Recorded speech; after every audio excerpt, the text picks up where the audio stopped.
একমাত্র হনুমানজি মায়ের দুধের ঋণ শোধ করতে পেরেছিলেন। কিন্তু কিভাবে তিনি মায়ের ঋণ শোধ করলেন চলুন জেনে নিই।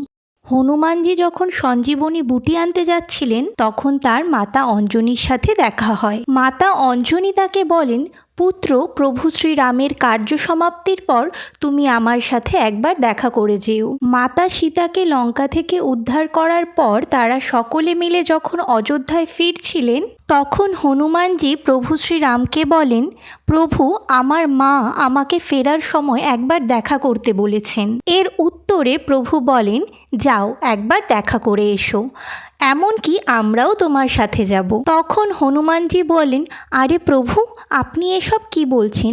আপনি এই গরিবের ঘরে আসবেন? প্রভু শ্রীরাম তার পুষ্পক বিমান হনুমানজির ঘরের সামনে দাঁড় করালেন এবং হনুমানজি নিজের মাতাকে ডাকতে থাকলেন। মাতা অঞ্জনি বাইরে এসে দেখলেন হনুমানজি তার সাথে দেখা করতে এসেছেন। এমনকি হনুমানজির সাথে এসেছে প্রভু শ্রীরাম, মাতা সীতা এবং লক্ষ্মণ এবং বাকি সকলেই। তখন মাতা অঞ্জনি হনুমানজিকে বললেন, পুত্র, সকল সন্তানেরা বৃদ্ধ বয়সে তার বাবা মাকে তীর্থস্থান দর্শন করাতে নিয়ে যায়, কিন্তু তুমি তো স্বয়ং প্রভুকেই আমার কাছে নিয়ে এসেছো। যাও, আজ থেকে আমি তোমাকে আমার দুধের ঋণ থেকেও মুক্ত করলাম।